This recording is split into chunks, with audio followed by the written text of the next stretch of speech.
पिछले 5 महीनों में भारतीय शेयर बाजार में काफी उतार चढ़ाव देखने को मिला है। सेंसेक्स और निफ्टी अपने ऑल टाइम हाई से 15% नीचे आ गए हैं। जेफरीज के global equity strategist Chris Wood का मानना है कि यह गिरावट मुख्य रूप से तकनीकी कारणों से है, न कि किसी बड़ी आर्थिक समस्या का संकेत। उन्होंने अपने न्यूज़लेटर ग्रीड एंड फेयर में लिखा कि ये सुधार मल्टीपल कंप्रेशन यानी वैल्यूएशन में कमी के कारण हुआ है, न कि आर्थिक मंदी के कारण।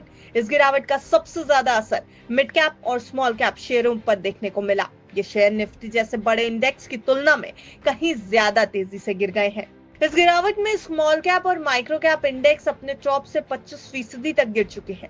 इसकी एक बड़ी वजह विदेशी संस्थागत निवेशकों की अग्रेसिव सेलिंग है। 2025 की शुरुआत से अब तक अगर देखा जाए तो एफआईआईज ने भारतीय शेयर बाजार से 12.2 अरब डॉलर के शेयर बेचे हैं, जबकि 2024 की चौथी तिमाही में विदेशी निवेशकों ने 12.3 अरब डॉलर के शेयर बेचे थे।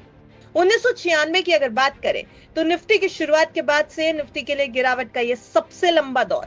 बाजार में ये गिरावट मुख्य रूप से high beta domestic cyclical sector जैसे प्रॉपर्टी, इंफ्रास्ट्रक्चर और इंडस्ट्रियल्स को प्रभावित कर रही है। पिछले साल ये सेक्टर टॉप परफॉर्मर रहे थे और ग्रीड एंड फेयर के इंडिया पोर्टफोलियो को 18.7% का रिटर्न दिया था। दिसंबर 2024 के बाद से पोर्टफोलियो निफ्टी से 12.1% पीछे चल रहा है, क्योंकि इन सेक्टर में इसका एक्सपोजर ज्यादा था। बाजार में गिरावट के बावजूद कॉर्पोरेट अर्निंग्स अनुमान के मुताबिक रही। जेफरीज के इंडिया ऑफिस के मुताबिक दिसंबर 2024 की तिमाही में अर्निंग्स अपग्रेड और डाउनग्रेड का अनुपात 39 से 53% रहा है, जो पिछली तिमाही में 31 से 62% के अनुपात से बेहतर है। निफ्टी के कारोबारी साल 2025 के लिए अर्निंग्स पर शेयर यानी ईपीएस में सिर्फ 0.4% की मामूली गिरावट देखी गई। बाजार की स्थिति को देखते हुए ग्रीड एंड फेयर ने अपने इंडिया लॉन्ग ओनली पोर्टफोलियो में भी बदलाव किया। पोर्टफोलियो में इंडिगो एयरलाइंस यानी इंटरग्लोब एविएशन में 4% निवेश किया गया। यह निवेश कोल इंडिया को पोर्टफोलियो से हटाकर और थर्मैक्स के होल्डिंग को 1% की कटौती करके किया गया है।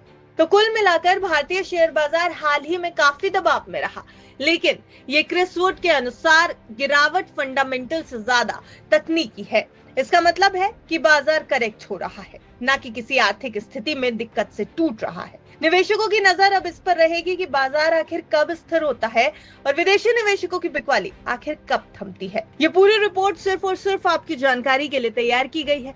अगर आपको बाजार में कहीं भी निवेश करना है तो अपने फाइनेंशियल एडवाइजर की राय जरूर ले लें। बिस्ता की आपको यही सलाह है। ब्यूरो रिपोर्ट, बिस्ता।